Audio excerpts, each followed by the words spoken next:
You know, you gotta hand it to those generals, kings, and commanders that had to command all those massive armies back in the past, with their sole purpose of decimating the enemy. If you think about it, it must have put a lot of insane pressure on them in order to complete those missions. Whether it be from the conquering Mongols to the 40-minute Zanzibar UK war, which was a thing. But the one thing that can be said is that those people have a lot of faith in their troops to get the mission done. That being said, there's a game out there that really captures the essence of what I'm talking about. Majesty, the Fantasy Kingdom Simulator. It was released in 2000 by Cyberlore Studios, who were known for developing the popular expansions for Heroes of Might and Magic 2 and Warcraft 2. They would later go on to develop MechWarrior 4, but would later collapse after making this. But either way, this was definitely one of those cult hits that flew way under everyone's radar when it was released. One thing's for sure is that after playing it for the first time in many years, my feelings of the games really haven't changed. Not to mention that after all this time, with a lot of people looking at games now, it's really surprising that no one's ever mentioned it. This is another one of those games where I was the only one who played it and nobody else did.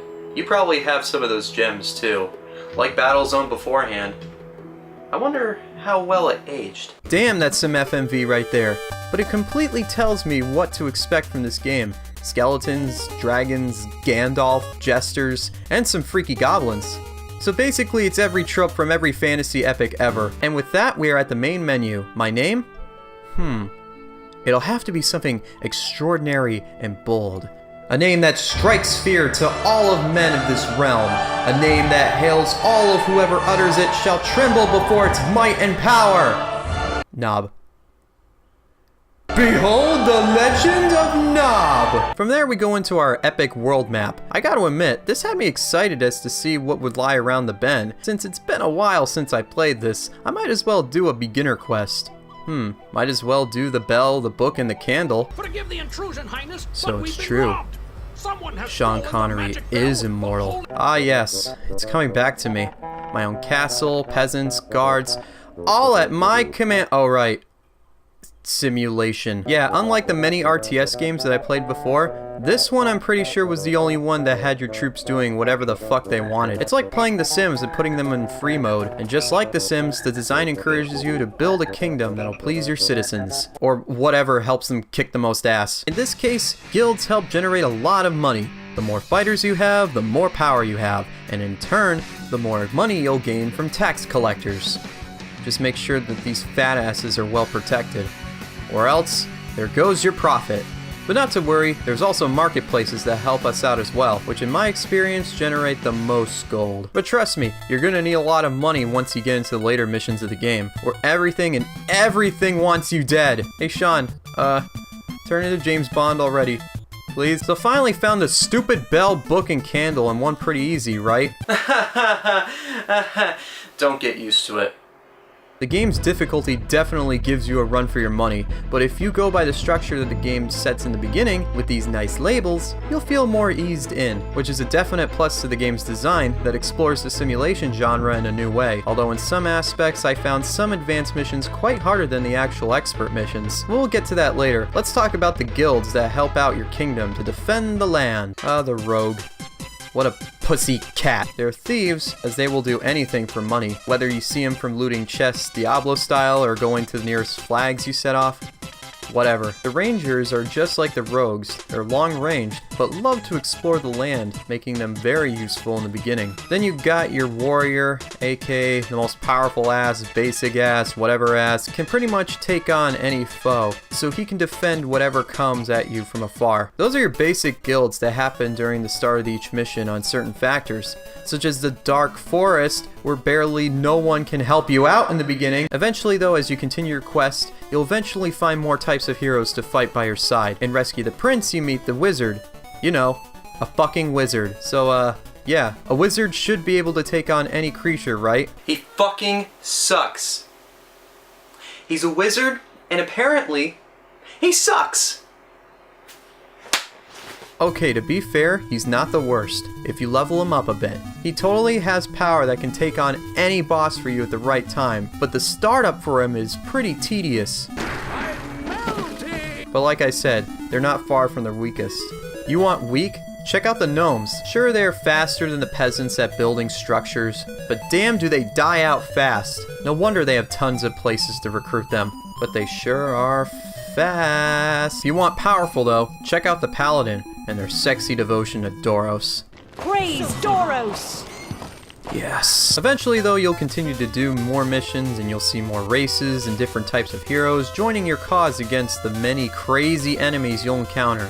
And I do mean crazy. You first got your basic stuff like rats, wolves, goblins, rat men, and spiders, the trolls, minotaurs with goddamn axes, dragons, rock golems, vampires, and giant floating eyeballs. Bosses are also a part of this game as you complete some of the more advanced missions, but other times there are a lot of other moments that had to be won on a whim, such as the deal with the demon where it's all about timing. In this mission, I have to make 100,000 gold by the end of day 30. I believe there were a lot of those kinds of moments in this game, but once you get into the ebb and flow of the mechanics, you'll feel rewarded knowing that these stupid yet likable heroes of yours lead your way to certain victory. Ready to rumble! I should mention that you'll get more types of spellcasters as you progress through the game, and all of them are equally balanced. Once you upgrade your castle to either a level 2 or 3, you'll get more options of structures with the Temple of Allegra, with monks growing herbs around to make potions, and the Temple of Daros with power of the stone magic,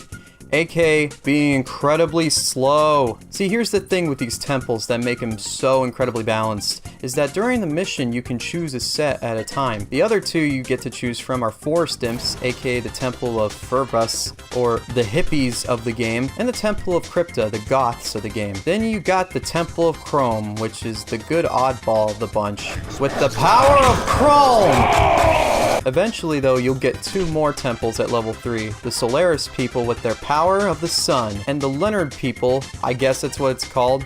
I am bad with names. So with all these people around, the hectic nature of the game can seem quite baffling, since you're all probably experienced with RTS games that have micromanaging, build patterns, etc. Majesty's like, fuck that, and let the bastards decide their own fate. Your job is to make sure the kingdom runs smoothly. You build inns to have them rest, markets for them to buy stuff, blacksmiths and fairgrounds to make them stronger, even if they are obsessed a bit with that. Not to mention that there is leveling to consider as well, so that's a damn lot to consider, but this game manages to make that design aspect really effective to make the player feel more engaged, even if you're not controlling what they're doing, other than building construction. Also, did I mention the graphics yet? Cause god damn do they know how to please me or what.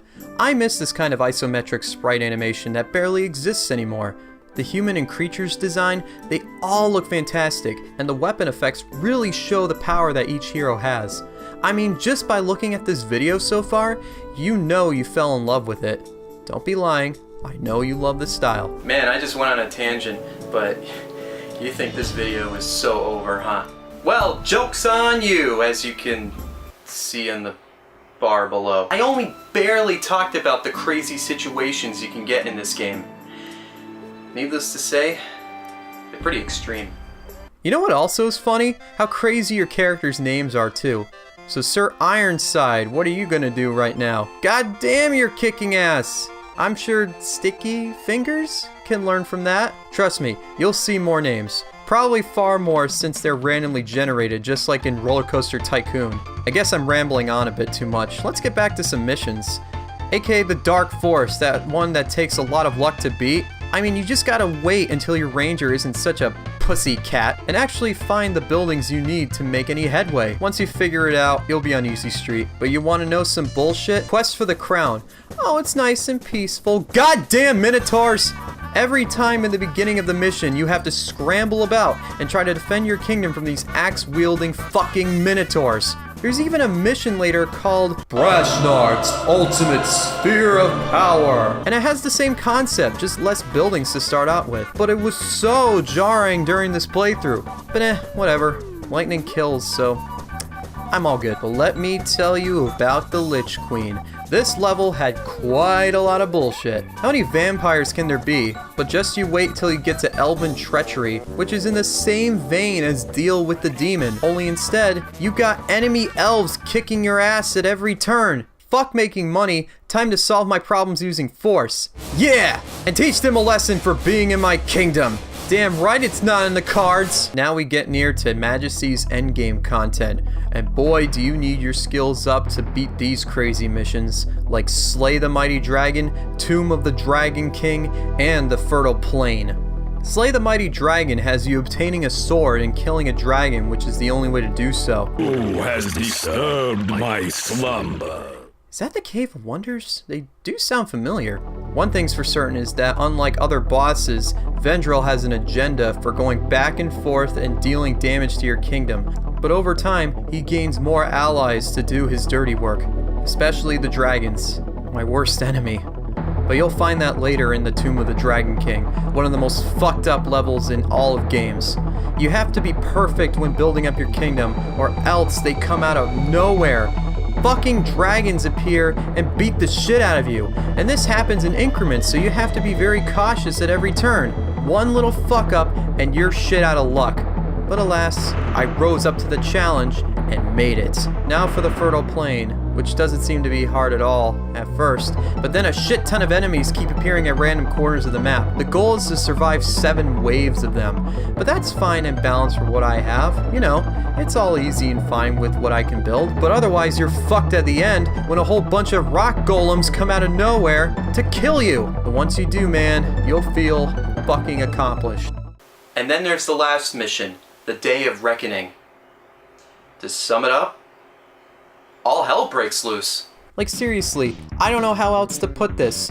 I mean, there's just monsters crawling out of every which way, coming at you like white blood cells to bacteria. It's just like the final mission in World in Conflict where every Russian unit comes at you in the very end, and you pretty much have nothing to stop it. Am I the only one who played that game? Majesty. Damn, it sure brought back memories. But it didn't get any easier, that's for sure. Frankly though, I'm surprised how much support it got after release. It was one of those games where you just find it at the bargain bin in a store and just didn't know what to do with. There was an expansion pack called the Northern expansion, where there's more missions, buildings, and etc. And I tried some of those missions out, but I got my ass kicked. There was even a sequel released 10 years later, and it sucked. But the original will always hold a special place in my heart, as being one of those games where I only played it and nobody else did. Sure glad I picked it up for cheap now. It's on Steam for like, I guess, $5 or whatever, and it's in HD. How can you go wrong? So do yourself a favor and pick it up right now. You deserve it. Beautiful. As for me, well, I guess I should make some new gaming memories up. Boy, I do love modern games.